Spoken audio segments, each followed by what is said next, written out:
So NFA, so the very first step is regular expression. Then you will go for the with epsilon diagram, which we have seen. So many diagrams we have practiced, right? After that, you are having epsilon closure that you need to calculate. How you will get to know that which epsilon closure we are supposed to draw. Once you get this, सगळे epsilon closure 0 to 10 पर्यंतचे तुम्ही जर का काढले ना, जर भरपूर असतील तर मग तेवढे सगळे काढावे लागतील. मग त्यापेक्षा काय करायचं, what you are suppose to do, at least start with 0. कारण त्याचं तर काढायचंच आहे. सगळ्यात पहिले तुम्ही 0चंच epsilon काढणार आहात, बरोबर, epsilon क्लोजर. तर ते काढून ठेवायचं आणि त्याच्यानंतर जे काही पहिले मिळतं हे हा एवढ्याच टेबलला पहिले प्रयत्न करायचा कुठेतरी साईडला, म्हणजे 2 पेजवर NFAचा पेपर आला ना, NFAचा क्वेश्चन आला तर तो असा लिहायचा. NFAचं स्टार्टच इथून करायचं. इथे तुमचं रेग्युलर एक्सप्रेशन येईल, ठीक आहे. त्याच्यानंतर इथे डायग्राम येईल. डायग्राम आली की ती स्टार्ट होणार 0ने, बरोबर. तर तो टेबल इकडे सुरू करायचा पहिल्या पेजवर, या पेजवर direct.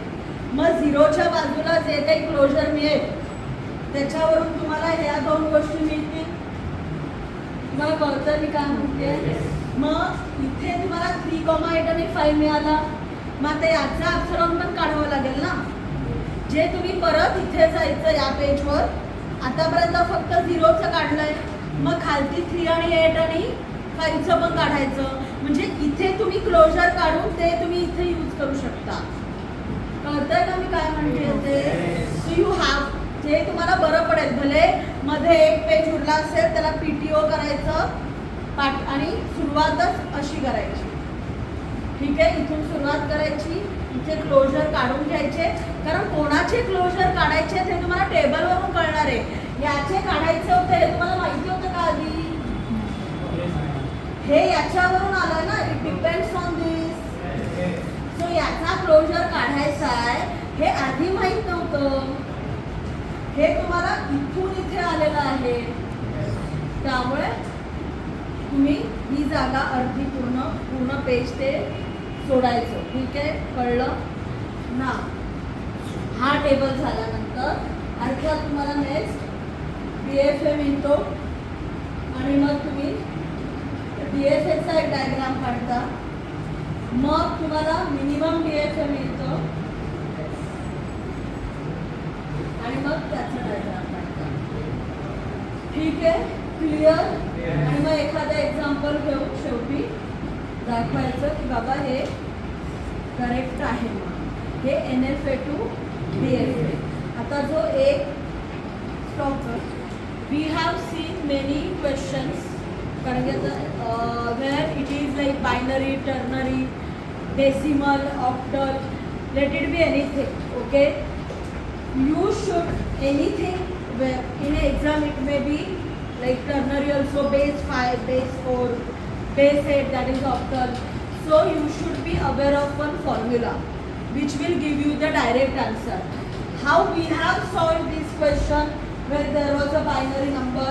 We have actually seen one example, if you remember.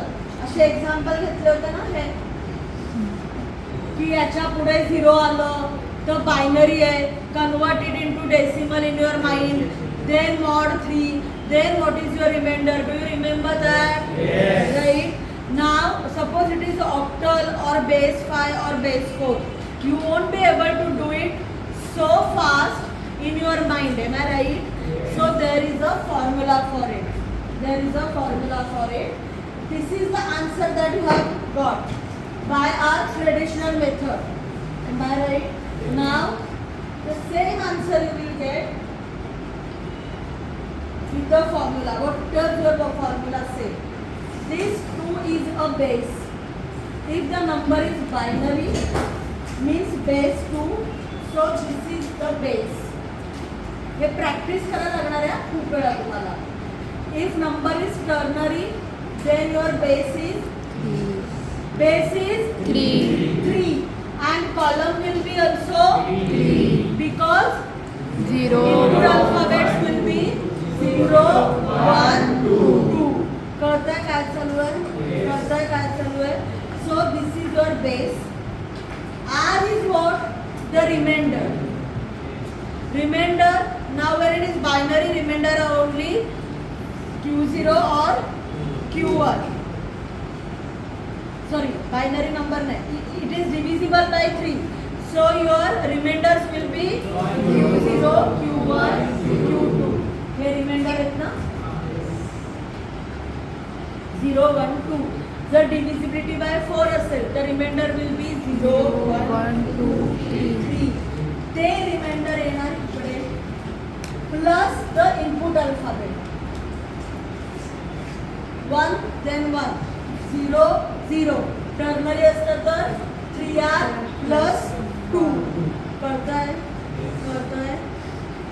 Mod whichever म्हणजे ज्याच्यासोबत डिव्हिजिबिलिटी विचारते. आता डिव्हिजिबिलिटी बाय 3 विचारलं होतं, सो मॉड 3. डिव्हिजिबिलिटी बाय 4 विचारलं तर मॉड 4. कळतंय?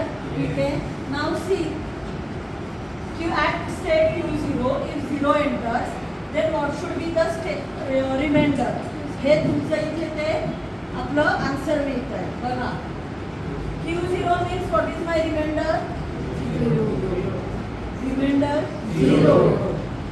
So 2 into 0 0 plus which alphabet is entering 0? So 0 0 mod 3 0. So my 0 remainder is Q0. So here it is. If my remainder is 0, but what is entering? 1. So 2 into 0 plus 1, 1, mod 3, 1. So what is remainder? 1. So state is 1. Understood? Same. इथे काय आहे? 1 remainder आहे already. So 2 into 1, 2 plus 0, 2. mod 3 2. So कळलं? म्हणजे तुम्ही कोणत्याही बेससाठी हे base आणि डिव्हिजिबिलिटी कोणतीही नंबर सिस्टीम ऑक्टल असेल तर बेस 8, डिव्हिजिबिलिटी बाय 5 असेल तर 0 1 2 3 4 आणि इकडे पण 0 1 2 3 4. कळतंय काय चालू आहे? सो असे पण क्वेश्चन्स येऊ शकतात, येतीलच.